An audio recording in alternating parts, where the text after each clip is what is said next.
Mheshimiwa Msuya alikuwa mtu aliyejaliwa akili nzuri, big brain, very bright fellow, big brain.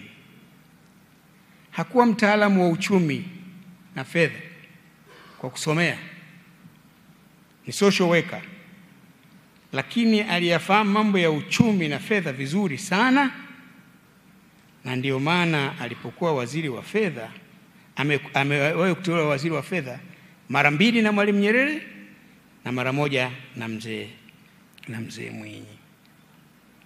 Lakini aliyafahamu vizuri sana mambo ya uchumi na fedha, kama vile ni mchumi mbobezi. Penye nia pana njia.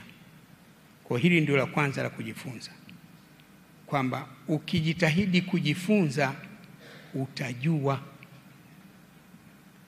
Ndio funzo hilo. Na sifa hiyo ndio iliyomwezesha kusimamia vizuri uchumi katika vipindi vigumu sana kiuchumi nchini. Maana alikuwa waziri katika vipindi vigumu. Hakuwa waziri kama alivyo sasa Mwigulu Nchemba. Yeye alikuwa katika vipindi vigumu. La kwanza, uhaba mkubwa wa bidhaa. Madukani huwa hakuna vitu. Jawabu, foleni. Tunapata kitabu kile cha kaya. Kila mtu umepewa kitabu chako, unakwenda kwenye duka la kaya, umegawiwa mchele kilo ngapi, sukari. Huko ndiko tulikotoka. Lakini kuwa na uhaba mkubwa sana wa fedha za kigeni.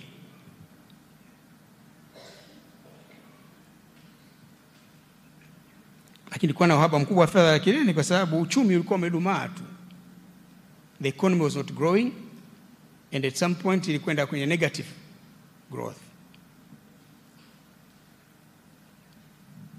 Lakini pia kulikuwa na changamoto kubwa za upatikanaji wa huduma za kiuchumi na kijamii: elimu, afya, maji, barabara. Kwa hiyo ndio kipindi ambacho hayo ndio mazingira tuliyokuwa nayo. Kwa ujumla hali ya uchumi ilikuwa sio nzuri kwa sababu mbalimbali ambazo leo si mahali pake kuzizungumza. Mzee Msuya kama waziri wa fedha alikuwa na juhudi kubwa ya kuzuia mambo yasiharibike zaidi. Hakika alifanya kazi kubwa, kazi iliyotukuka. Alifanyaje? Na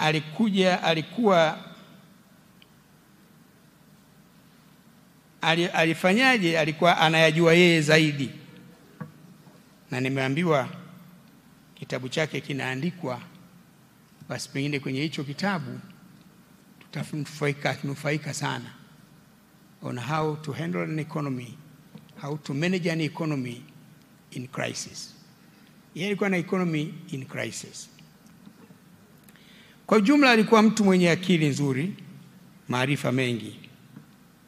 Ndio maana nikasema very bright and big brain.